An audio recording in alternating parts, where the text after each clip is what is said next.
यस भिडियोमा चाहिँ हामी बलेपी हाइड्रो पावर लिमिटेड अर्थात बीएचएल को चाहिँ एनालाइसिस गर्नेछौँ। यो स्टकको प्राइसले चाहिँ स्ट्रङ सपोर्टको जोनलाई चाहिँ लोअर साइडतिर ब्रेकआउट गरेपछि यसमा चाहिँ स्ट्रङ सेलिङ प्रेसर आएको थियो भने केही समयदेखि यो स्टक चाहिँ साइडवेज अवस्थामा रहेको छ र अहिलेको समयमा चाहिँ यो स्टकलाई बाइङ गरिसक्नु भएकोहरूले चाहिँ यो स्टकलाई सेलिङ अथवा होल्डिङ के गर्दा चाहिँ राम्रो हुन सक्छ त्यसको जानकारी दिनेछौँ भने यसमा नयाँ बाइङ गर्न चाहने हो भने कुन लेभलमा र कहिले बाइङ गर्दा चाहिँ राम्रो हुन सक्छ त्यसको पनि जानकारी दिनेछौँ। भिडियोलाई चाहिँ अन्तिमसम्म हेर्ने प्रयास गर्नु होला।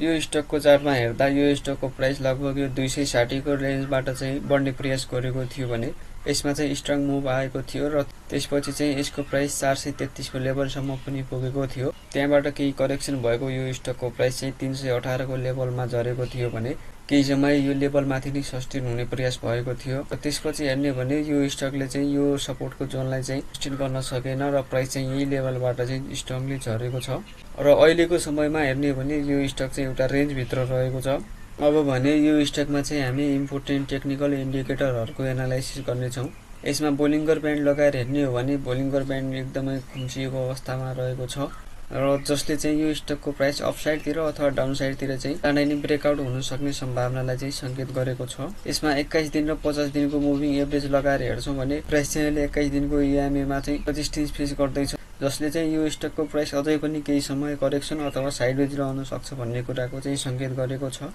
त्यस्तै गरी यो स्टकमा चाहिँ एमएसिडी लगाएर हेर्छौँ भने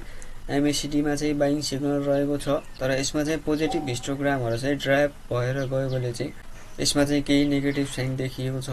त्यस्तै गरी आरएसआई हेर्छौँ भने आरएसआई चाहिँ 31 को लेभलतिर रहेको छ अर्थात् आरएसआई चाहिँ नन ट्रेन्डिङ जोनमा रहेको छ।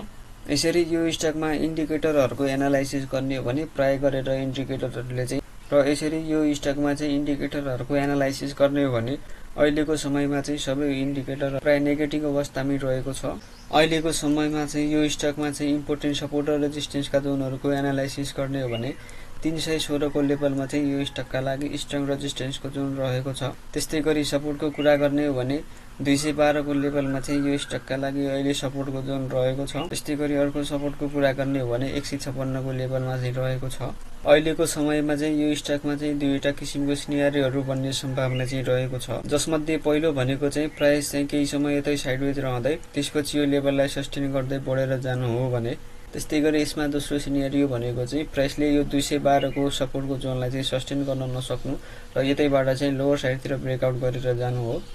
यदि तपाईहरुले चाहिँ अहिले यो स्टकलाई बाइङ गरिसक्नु भएको छ र अहिले पनि होल्ड गरिराख्नु भएको छ भने प्राइस चाहिँ यो 212 को जोन भन्दा माथि नै सस्टेन हुन्जेलसम्म यो स्टकको प्राइसलाई चाहिँ होल्ड पनि गर्न सकिने हुन सक्छ भने